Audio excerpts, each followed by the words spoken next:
All right, Marcia. Right there be fine.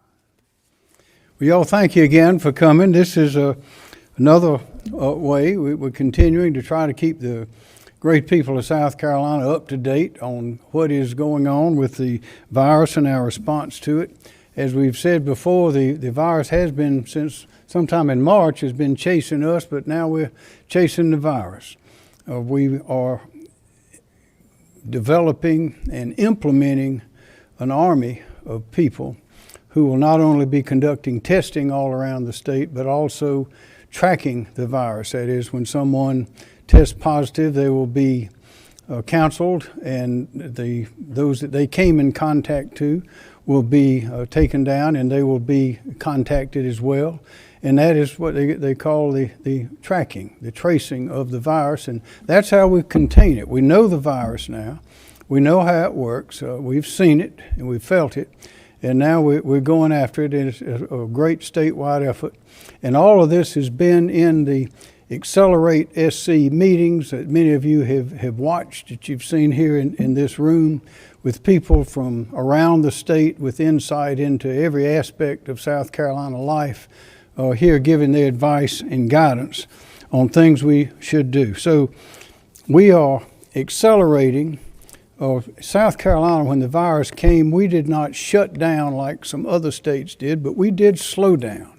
And so now we're accelerating back up, and we hope to be at full speed just as quickly as possible, but also as safely as possible. So today I'm announcing the lifting of restrictions on close contact services, and also lifting restrictions on recreational and athletic facilities and activities. They will be lifted as of Monday, May the 18th at 12:01 a.m. Monday, May the 18th at 12:01 a.m., 1 week. Now, the guidelines and recommendations on the safety and sanitary practices by Accelerate SC, which are detailed and comprehensive and can be found on the accelerate.sc.gov website, as well as DHEC and the various other websites. They are excellent, and if they are followed, they will provide excellent guidance. So what are the close contact services? Those are these: barbershops, hair salons, waxing salons, nail salons, tattoo and massage parlors, and tanning salons. And what are the recreational and athletic facilities and activities I referred to? Those are the fitness centers, gyms, spas, public and commercial pools, yoga, and other exercise facilities. Also today, the Department of Administration has presented earlier today to the Accelerate SC group a comprehensive reentry plan for state employees.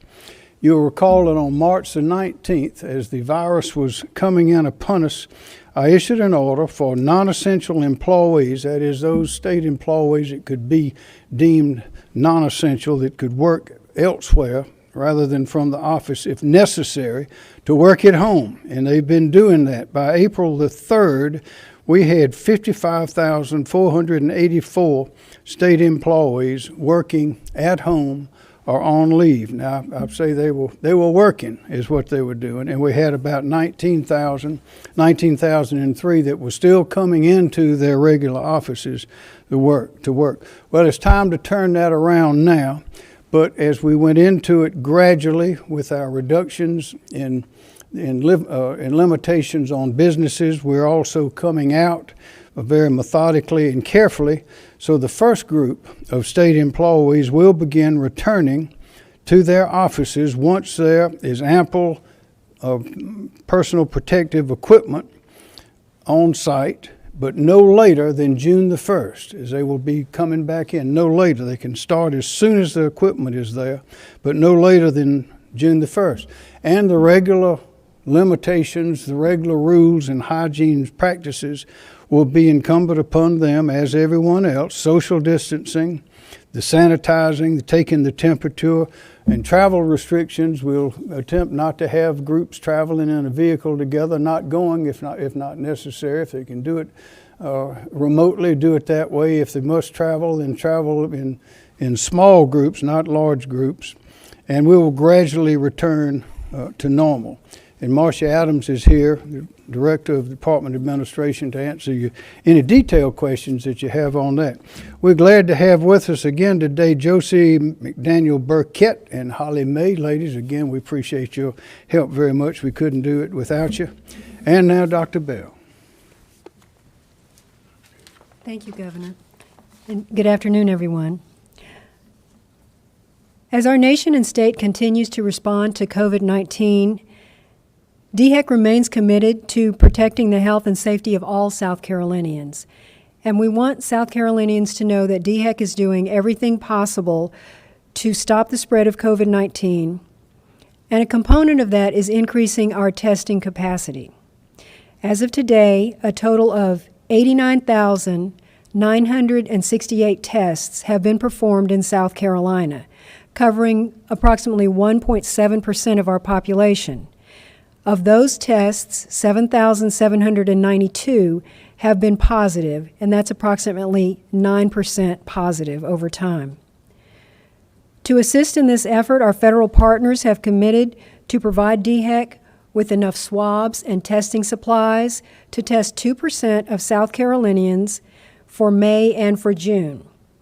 Our goal is to test 2% of the population, or 110,000 South Carolinians per month, and we're currently on track to meet this target by the end of the month. In order to begin the safe transition back to a less restrictive quality of life and vibrant economy, we recognize the importance of increasing access to testing in communities across the state so that we can detect disease activity and understand how well it is controlled. Widespread testing is important in every community because each of us continues to be at risk for exposure to someone infected with COVID-19. But enhanced testing is especially critical in rural and underserved communities where residents may have limited access to health care, limited transportation, and limited access to the internet as an information resource. Expanded testing will allow free testing for all residents and will help everyone continue to take steps needed to help slow the spread of COVID-19. Increasing testing will help us rapidly identify hotspots and outbreaks before they spread and will indicate where resources are most needed.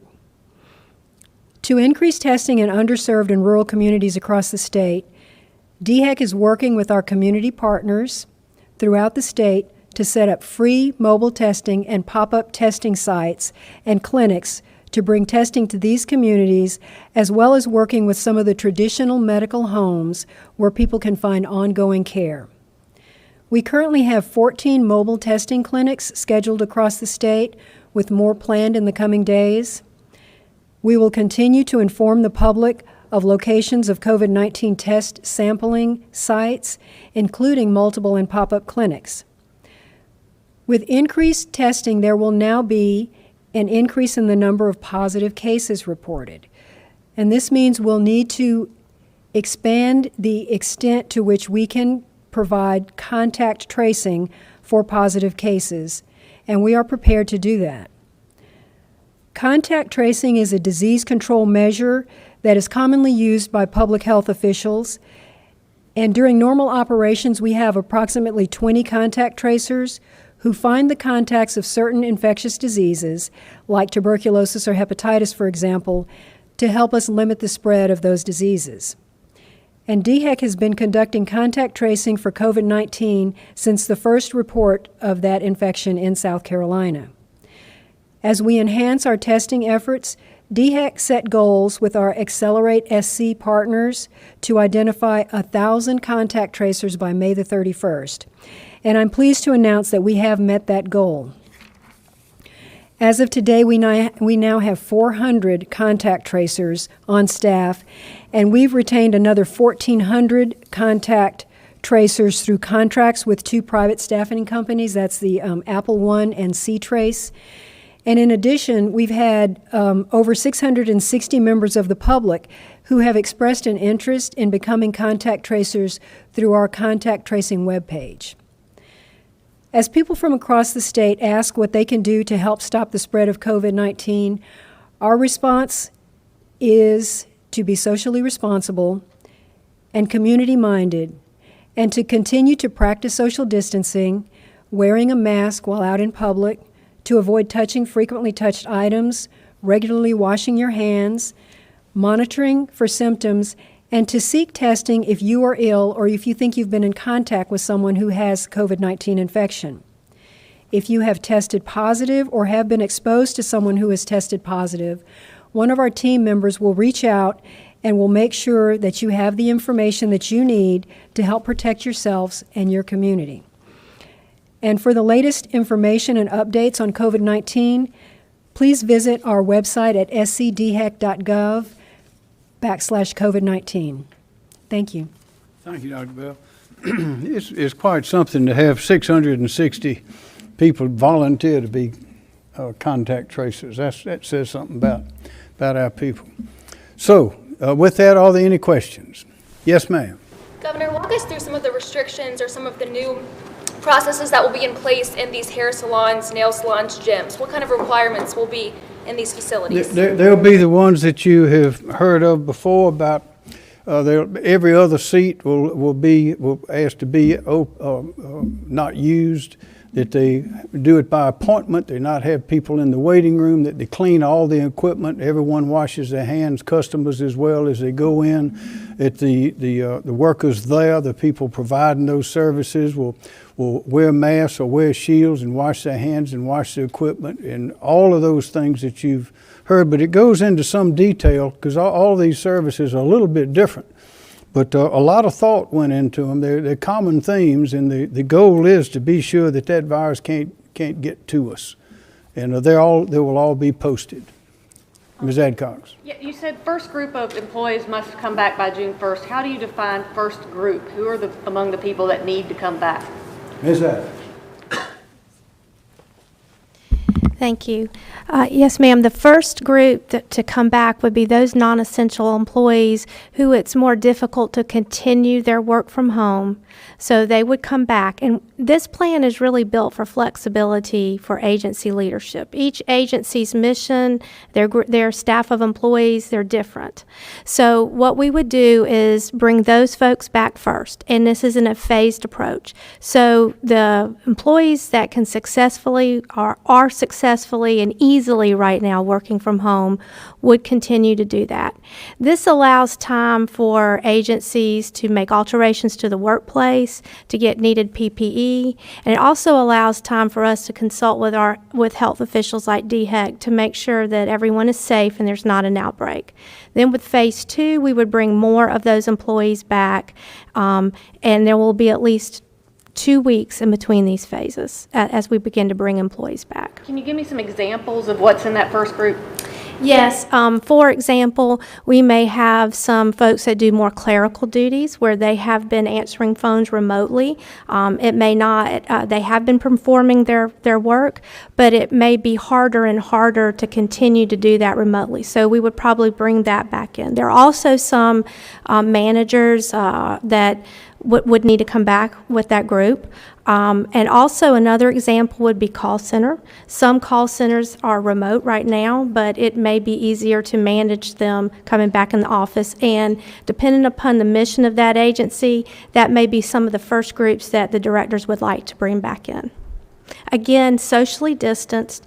Looking at things like staggered shifts, we don't want all of those people in the workplace at one time.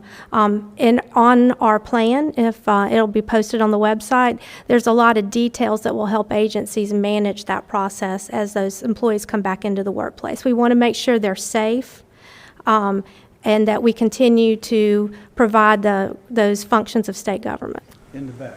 Yes, ma'am. Dr. Bell, can you go in a little bit more detail on the contact tracing, what that means? Yes, what contact tracing means, and this is something that we've always done in public health, is that if we get a report of a particular infectious disease, so when we receive reports of COVID-19 cases that have been confirmed, we will notify that individual. We'll make a contact with the person who is confirmed to be ill. We will interview them.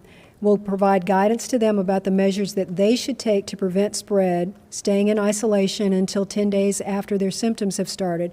But we also interview them to find out who they have been in close contact with. And this means people who have spent a fair amount of time with them face to face, and we ask for those contacts. It's a confidential process, though, and we reach out to the contacts. We won't say who they've been a contact of, but we will talk with the contacts of confirmed cases and then explain to them the measures that they should take, that they should monitor for the presence of symptoms, that they should stay in quarantine for 14 days after their last contact, and that they should seek health care if they develop symptoms, and that they should seek testing if they develop symptoms. Dr. Bell. Yes, over here, over Bell. here. Dr. Bell, The lake behind you, that one. Governor, ma'am. When Yes. you reopen these close contact businesses, how will you enforce inspections or make sure that these salons, these tanning salons, are following these restrictions? Well, we are depending on a number of different levels of enforcement. One, of course, would be the business owners, the employees, and the customers that go into these places. I think there are certain expectations of what people are seeking when they frequent one of these establishments, and if they're not there, then the marketplace will work. But in order to be competitive, you're gonna have to be following these guidelines, or you lose all your customers. In addition, there's always a chance of if someone is reckless and does not have the necessary equipment or the necessary procedures, then if someone gets sick, there's always the civil justice system. Someone may bring a lawsuit and blame it on that business or that place. And then, of course, we still have in effect is the criminal procedure, the criminal prohibition that any group of 3 or more people that are causing a problem in terms of threatening the health, whether it's 3, 23, or 103 people, then they can be cited with a criminal citation. Yes, ma'am. Governor McMaster, I know that with the reopening that we saw last week and the phased reopening that we're seeing today and moving forward, we're seeing lots of restaurants that do have customers coming in, but we're seeing other restaurants where it's pretty bare. And now that waitstaff has been brought in, but they're not able to make tips. What do you say to those waiters and waitresses who now have to go back to work but cannot get unemployment and can't make their money like normal? Well, this is a pandemic, and there are certain hardships that are inevitable, unfortunately. We have done everything we can to see to it that the unemployment insurance is there. As you know, we have gone from, I can't remember how many callers it was, I think from 29 people answering the telephones up to 500 or 600, as well as had the national computers, the Social Security computers, re-energized so they could handle the volume all around the country, because every unemployment claim from every state must go through the Social Security system, one computer. So we've done everything that we know how to do so far to see that those unemployment benefits and other benefits are there for the employees, for the owners, their disaster loans. I think the amount of money that Director LZ of Department of Employment and Workforce says has flowed through his office is over $1 billion, $1 billion already. And we're still going. So we're working hard to see that these hardships do not happen. Yes, sir. Governor, you've talked a lot about churches, places of worship that have voluntarily asked people not to come in. The Catholic Church is going to go back next week. Are you going to put out any guidelines for how churches should return? Let me ask, if guidelines suggestions have been promulgated for the, now let me say, churches there's a First Amendment that recognizes the importance of churches. So the legal limitations on churches is something that we have not done and will not do in South Carolina, although we've made recommendations, the same recommendations that apply to everyone else apply there, but those are recommendations. More. Well, that's correct. Just a few more points. We have had, DHEC staff have had a number of conference calls with church leaders across the state, interdenominational the faith community. We have also pointed them to information that's provided by the CDC. And so on the CDC website, it provides guidance about social distancing, how to hold religious services, communion, how to manage daycare centers that are in churches. So all of that guidance has been provided, but on a facility-by-facility basis. Different churches have different size congregations, and so we are also talking with them individually when needed about what they can do within their own church. And of course, we're using the word church. That applies to synagogues, all religious institutions and faiths. Yes, sir, Joe? Dr. Bell or Dr. Toomey, there seems to be like a spike at the end of the week when cases are announced. We see like 90s a couple days, and then at the end of the week, you see like a bunch of cases over 200. Is there a reason for this pattern, for this roller coaster of positive case counts happening at the end of the week? Well, not necessarily at the end of the week, but it's very observant that the curve dips up and down. And if you look at the actual dates of the dips of those curves, they're on weekend days. And so that is a function of the majority of the testing sites are providing testing Monday through Friday. So that when we present data that is based on the date that the test was performed, you see that bump because there are fewer weekend days when tests are being conducted. And if you look at the curve blocked out by weeks, then that is a smoother way and really a more reasonable way to track the data, and it doesn't have those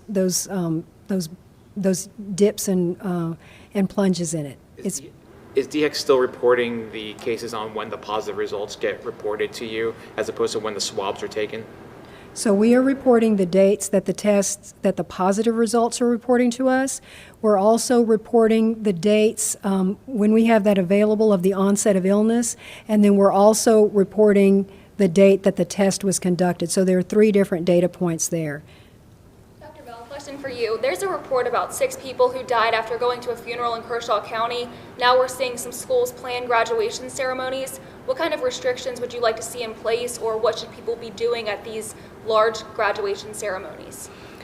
Well, so I guess I wouldn't call them restrictions, but again, the guidance is the same. When we make recommendations about the size of groups that should convene, it is most important to pay attention to the social distancing, and now we're saying about 10 feet between people, especially if you're going to be convened for a longer period of time. We continue to recommend the use of masks when you're in a public place.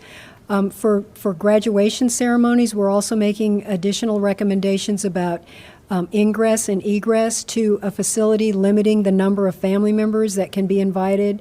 Many schools are planning outdoor activities, are maybe planning rotating ceremonies so that all the graduates in a class won't be there at the same time, and that the families may be spaced out in a stadium or something like that.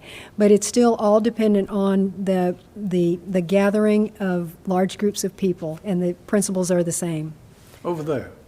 Governor, the State House comes back tomorrow. What would you like to see them do when they're back in session tomorrow? I'd like them to pass the continuing resolution so that the government can continue to function.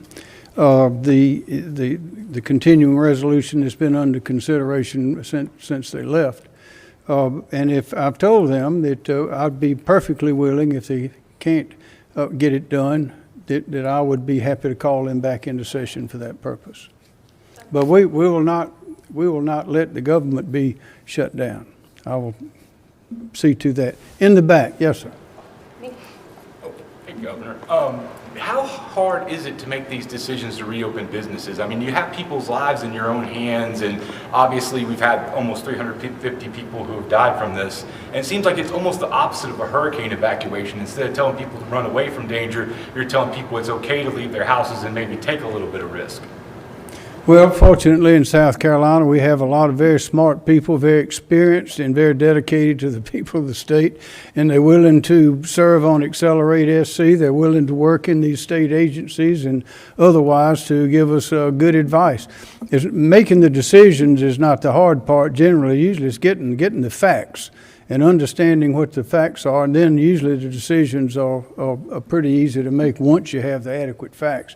And with the talent that we have available to those of us making decisions from people of all walks of life around the state. It makes it I would say a good process, a strong process. Yes, ma'am, Sean. Dr. Bell, actually, we rank among the last in the nation when it comes to testing per capita, and I realize we have a plan going forward to ramp that up, but why have we lagged so far? Well, there are a number of reasons. One of them had to do with the shortage of supplies, and of course, most states did experience a shortage of supplies, and so we did prioritize our testing for those who were sickest initially to make sure that hospitals and healthcare providers and emergency responders could be tested. And then we progressively made recommendations to providers to expand that testing. But another factor is that in some states that were harder hit than South Carolina with disease morbidity, with disease activity, when they were doing the same prioritized testing process for those who were sicker because they had more sick people, like in New Orleans and New York, well, they were still testing within the same priority groups, but there were far more people in that category. So South Carolina at that time, when we had a shortage of supplies, didn't have as big of an impact of people who were severely ill. That's another reason why we had not tested as widely. And then another factor is that in our some of our under-resourced areas, we did not have the ability to provide services to get testing supplies to providers in rural areas, and that's another reason why we're establishing those pop-up clinics and working with the partners to establish testing sites to address all of those gaps that we previously saw. Governor, Yes, sir. any expectation on when we could expect amusement parks, entertainment venues, concert venues? When do you expect to allow those to reopen? That will depend on the facts. We're working on that now. And to the previous question, all of us here have got jobs. The people that are having to make the hard decisions are those 400 and something thousand that are not working, that we're trying to get back to work. How do they prioritize? What do they do? Those are the people that we should be thinking of. Yes, ma'am. Do you have an ideal date in mind where all restrictions will be lifted? Are you guys talking about, by the fall we could see? The ideal date would have been sometime in March to have them all restricted as being unnecessary. No, ma'am, there is no ideal date, but I can assure you that we are working as hard as we can, gathering information and recommendations and facts and science from all concerned to unleash South Carolina's great potential as soon, as quickly as we can, but as safely as we can. Yes, ma'am. For the salons and gyms opening, is this a recommendation or is it mandatory? Is it up to the business? No, these are all, we're just lifting the restrictions. Again, it is up to the business owner, the clientele, the customers, the staff, all concerned to decide whether they are ready. They need to have the personal protective equipment. They need to have signs up. They need to take the steps necessary. They must gauge their clientele. There are a lot of decisions. We're just getting the restriction out of the way to let them make the decision as to whether to go forward and how. Yes, ma'am. I've heard complaints from the owners, the business owners themselves, that they didn't get the guidelines quicker. Could you discuss why guidelines didn't come sooner? Well, it takes a while to get all the information put together by a group of authoritative and experienced people who can have the right guidelines. The last thing we want to do is have incomplete. This is not something you rush into. We're moving as quickly as we can, but we're not going to make a mistake by rushing. It's the old carpenter's rule: you measure twice and you cut once. So I think our state is doing much better than many others because we took a deliberate, careful approach into what we were restricting. In some states, they actually closed down manufacturing plants. In Detroit, they closed down the motor companies up there, the car companies. In some places, they closed down all the churches. They closed down businesses, large and small, across the board. We didn't do that. It wasn't necessary, and the infection rates and the compliance of our people has shown that we made the right decision. So we're taking a very careful, a very thorough, and a very strong approach. Yes, sir. Real quick for you and Dr. Bell, you live and work here too. I'm sure you've seen people out and about not following the guidelines you've put in place, specifically masks. What would you say to the people of your state not wearing masks when they go out and about? I'd say that you have to be your own doctor. You have to take care of yourself. Those of us in government, in healthcare, and a variety of other things from every source have given recommendations based on science, experience, and best practices. And when it gets to the end, it's up to the individual either to be smart or to be careless. But I would urge everyone to listen to the people who know what they're talking about, and then make your decision, not only for you, but for your family as well, and your neighbors. Yes, ma'am. Final one. I have one for Dr. Bell. Dr. Bell, with the phase reopenings that we have been seeing, is this something that you, as one of our top state health officials, is this something that you recommend right now? Well, what we can do for the people who are looking to resume their normal activities is to provide the guidance that's available for them to do that as safely as possible. And so it's really not about recommending what they should and should not do. We want everyone to be aware that we continue to see significant disease transmission in the community. We want everyone to be aware that they're still potentially at risk. So I would add to that, we want everyone to be their own personal physicians and take care of themselves. But we're also asking people to be community-minded. We're really not just taking care of themselves, we're taking care of the community. So if they will follow the recommendations for protection, they are protecting themselves, but they're reducing spread in the community. And the sooner that we can all do that together, then it becomes simpler and simpler to resume normal activities. And we will continue to provide guidance about the safest way to do that.